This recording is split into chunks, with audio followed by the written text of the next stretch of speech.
One set of findings that we present in the Before I Do report for the National Marriage Project is related to what you could call relationship experience.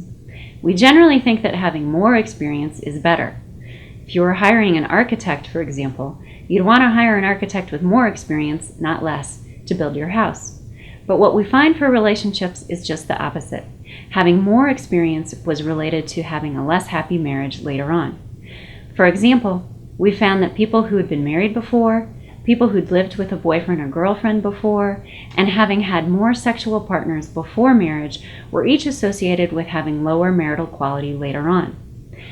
In a similar way, we found that having had sex with only one's future spouse, which was true for 23% of our sample, was associated with greater marital quality later on.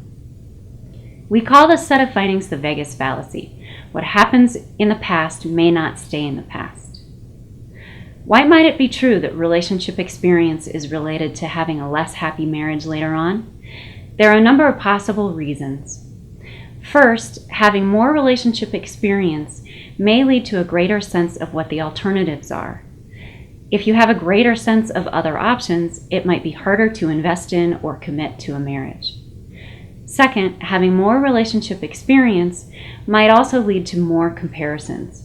For example, a person might compare sex in their marriage to sex in a prior relationship and feel less satisfied.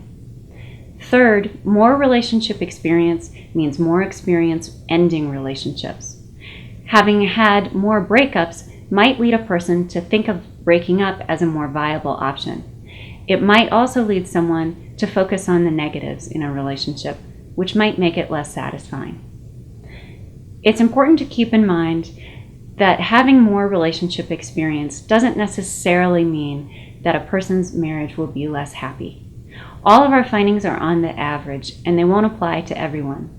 But they do show that it might be worth considering how your relationship experiences might be influencing you and your current relationship.